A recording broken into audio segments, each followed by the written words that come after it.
Hello, Jessica. Welcome back to the DH Basics Podcast. I'm excited to have you again today, and this time you're going to be interviewing me. So thank you for joining me. Thank you for having me. I'm so excited. I'm excited to get to ask you all of these questions and hear your side of the story and your journey to dental hygiene too. So to get started, tell me a little bit about yourself and your journey leading up to dental hygiene school. Sure. So my dental hygiene school journey, I think, is a little bit of a windy and twisty road. I graduated high school and I knew I was going to go to Oklahoma State University. So go Pokes. That's where I headed off after I graduated. And I was interested in a career in some type of healthcare industry, but I didn't really know what I wanted to do. So my first semester of freshman year, I took a class called, I think it was called Health Career Strategies or Health Career Options or something. It was a 1 hour class. And so when you take it, they basically bring in a bunch of different medical professionals from different specialties, and each week they have a new speaker. So I remember the dental hygienist coming in and speaking, and I was like, wow, that sounds like a fantastic career opportunity. She was talking about flexible work schedules and how, you work these time frames where your work doesn't follow you home, and it's great pay. You get to work with patients and you get to work with your hands. It's a very fulfilling job. So I thought, great, that's what I want to do. So at that point, I decided, okay, I'm going to go to dental hygiene school. I was in a long distance relationship. So I was dating a guy who lived down in San Marcos, which is in like Central Texas or South Texas, I guess. And so I decided that I would finish my prereqs at Oklahoma State, and then I would go down to San Antonio, which was probably the closest dental hygiene school at the time, and that I would commute from San Antonio and I would go to school there and for dental hygiene school. So that was my plan. So I finished most of my prereqs. I had made the plan. I was moving to San Marcos. And whenever I applied, I still had a course in progress. So this is a learning experience for anyone out there who's applying. I had a science course in progress. It was microbiology. I knew I was going to get an A in microbiology. I wasn't concerned about my grade and how that would, but UT Health San Antonio does not accept science courses in progress. So I didn't know that. I didn't think about that. I didn't call to ask. I just applied. So I basically paid the application fee, whatever that was, $100 or something at the time, to get a rejection letter. I just paid for them to tell me, sorry, we're not going to accept you. And I wasn't a strong enough applicant at the time, and we'll talk about that a little bit more later. But in that time frame, I had uprooted, my life. I moved from Oklahoma to San Marcos. And so it was like, well, what am I going to do for this year? I call it my dead year. It was like, what am I going to do while I'm not in dental hygiene school? I thought I would be in dental hygiene school. So I got a job working at Marshall's, and I ended up taking a dental assisting course, which was a 10-week course, and it was only on Saturdays. And so I did that. And in that time, I dumped my boyfriend, and I just had like a complete 180. I was like, I'm going back to Oklahoma State. I'm going to get my bachelor's and I'm going to go to dental school. So this was kind of my uprising, my hero moment. Like, I got a plan. I'm going to do this. So I turn around a year later, move back to Stillwater in Oklahoma. I finish my bachelor's and I start applying to dental schools. And I get rejected, not once, not twice, but 3 times. And, that was really heartbreaking for me. I lost a lot of confidence. And knowing what I know now, I just was not a strong candidate for dental school. And that's okay. It all worked out in my favor. But I had to go through a lot of things and learn a lot of things along the way to kind of get where I was. So in that time frame, I got a job as a surgical assistant at an oral and maxillofacial surgical office. And so I was a surgical assistant. I got to help with wisdom teeth extractions. I got to help with abscesses and all sorts of stuff. You can't even imagine the stuff that I saw. It was so much fun. And I met the best people there. I got so much good experience. So I'm glad that life took me down that journey, where I had to end up finding other things to do so that I could learn more about the profession that I really wanted to enter into. Well, while I was working there, I was applying to dental schools. I got a letter from the state of Texas. I guess it was the state of Texas. I don't even know how they knew what schools in, all over Oklahoma, Texas, Louisiana, Nevada, everywhere. Well, I really wanted to get into Texas because I wanted to pay in-state tuition. I had been paying out-of-state tuition for this whole time. And there are 3 dental schools in Texas, but there's only one in Oklahoma. So I kind of was banking on getting into a Texas school. So I get this letter from somewhere in Texas, and they say, hey, you're going to lose your Texas residency. I was like, whoa, I have a way higher shot of getting into one of the 3 Texas schools instead of one of the only ones in Oklahoma or in these other states that I applied to. I got to get back to Texas.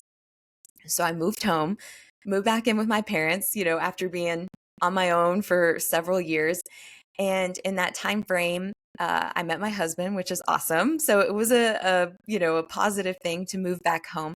And I was applying. I was taking the DAT, which is the dental admissions test that you have to take to get into dental school. And that was a whole nother struggle. But anyways, I applied again, and this was my 3rd time applying. And so I was like, okay, if I don't get in this time, I've delayed my dream for 3 years. I need to do something that's a stepping stone to get me closer to dental school. And I realized, hey, I can go to dental hygiene school. I can use that, get really good at this job. And then maybe that will help me get into dental school later. So that was my plan of action. I still applied to both. Well, I didn't get into dental school, but I did get into dental hygiene school. And it was the biggest blessing I could ever ask for. I know for you now you're deciding you want to go to dental school, which is awesome. For me, it was kind of the opposite. I had the flip-flop reaction where I got into dental hygiene school and I realized this is where I'm supposed to be. This is where I thrive. I love dental hygiene. So that's how I ended up at dental hygiene school. And so I graduated in 2015. I worked in clinical practice for 4.5, almost 5 years. And then I went into teaching. And so I'm a dental hygiene educator now, and I'm starting this podcast to help future students become dental hygienists. And that is my long and twisty story of how I became a dental hygienist. Wow. I had no idea that you had gone through like that whole thing with dental hygiene first and then changing your mind and going to, back to school to finish the other. Wow, that's wow. Okay, so let's get into some of those more like nitty-gritty kind of questions that I'm sure everyone's really interested in. What was your overall GPA when you applied to dental school that final time? So my overall GPA was a 3. Very cool. You already had your bachelor's degree in what was it? Biology? So I got a bachelor's degree in biology from Oklahoma State. And I had that before I applied. The first time I applied, I did not have a degree of any sort. So the first time I applied to dental hygiene school, I did not have a degree. The second time I had a bachelor's degree. Gotcha. And you had some dental experience then too, because you were working as an assistant. Correct. So I had gone to the 10-week, fast track dental assisting course, which it really was just a jumping off point for me. It was just to help get my foot in the door to get any kind of job in a dental office. I would have swept the floors, cleaned the toilets. I didn't care. I just wanted some type of job in dentistry. So I did that. And then I was the surgical assistant at the oral surgery office. And then when I moved home for that year, I worked as a pediatric dental hygiene assistant. So I kind of got a broad range of knowledge. It was a lot of fun. Wow, yeah. Yeah, I didn't realize you worked in more than one place as an assistant. That's a lot of experience and you really got to see, what kind of hygiene I guess you wanted to go and work in. Did you, you went into a bachelor's program. I already know this about you, but did you know there was a difference? And then what made you choose this school? So I think I probably had an idea that there was a difference. So I graduated from UT Health San Antonio. I chose that school at the time, the first go around, because my boyfriend lived nearby. And then the second time around, I still wanted to go there. I know that I was always striving to get back to San Antonio. I don't know why. That's even where I was applying to dental school. Well, my sister was, like I dumped the boyfriend, but then my sister moved to San Marcos, which was kind of another crazy twist in the story. And so she was living there. So I decided, okay, yeah, I definitely want to go to San Antonio. My sister and I were going to live together. And so that was how I ended up applying again to San Antonio. And I think on some level, I did know that it was a bachelor's program, at least the second time. I think to me, it was, okay, I already have a bachelor's and I want another bachelor's. But I also applied to Lamar Institute of Technology, which is in Beaumont, and they're an associate's program. So I think at this point, I was just ready to get my career in dental started. But I got accepted into both, and then I chose to go to UT Health San Antonio. Okay. So then what made you choose? What was the deciding factor between those two? Really, I think it was the location. I just wanted to live near my sister. And I think, if you're choosing between an associate's and a bachelor's and you're looking at the time frame, which was the same for both programs, and you're looking at the cost, which was not a huge difference, in my mind, I was ready to just go ahead and get the bachelor's. And I didn't want to stay. Beaumont is the town I grew up in. It's where my parents live. I always wanted to go out and try new things, meet new people, learn about new cultures. So I think it was time for me to just move on to another place. I love that. I love how real it is. Like, one, yes, I want to get a bachelor's, but then the other point being, case in point, like location. And there's a lot of other factors that go into choosing what school you choose. So that's really cool. What would you say is the most difficult process of the application process? I think the application process for me the first time was not knowing the system. You read the instructions and I don't know, I just thought I'm an exception, maybe. I think I just thought I can apply and my application will look great. And I know I have this one course, but it'll be okay. It'll be okay. Like the eternal optimist, right? But I think that was the hardest part was, you have to get all of your ducks in a row. You have to fill out the application. It needs to look pristine. You don't want to have any gaps. You don't want to leave any doubts in the admissions committee mind as to what was going on. Making sure that you have the personal statement down pat, making sure that you have all of your transcripts in.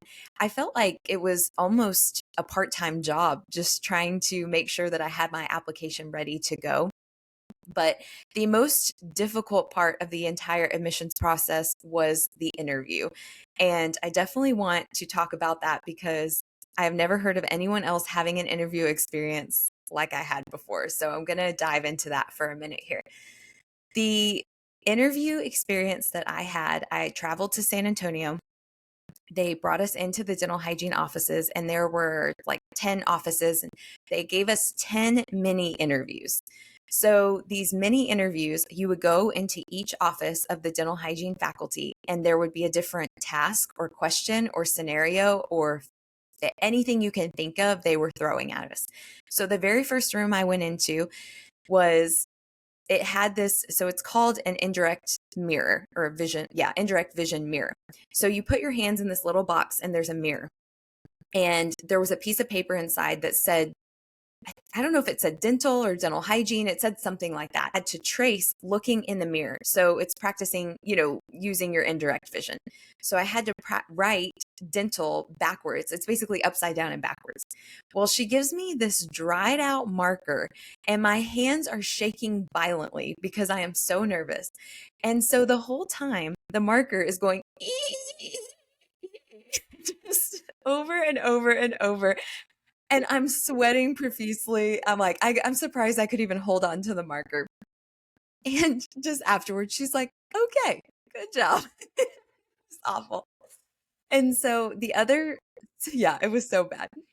So the other rooms that I went into, one was where they had a distraught student. And so they were supposed to be my classmate. And the classmate was, very upset about they weren't doing well in school and they were struggling and they're crying, and they had this girl playing this part.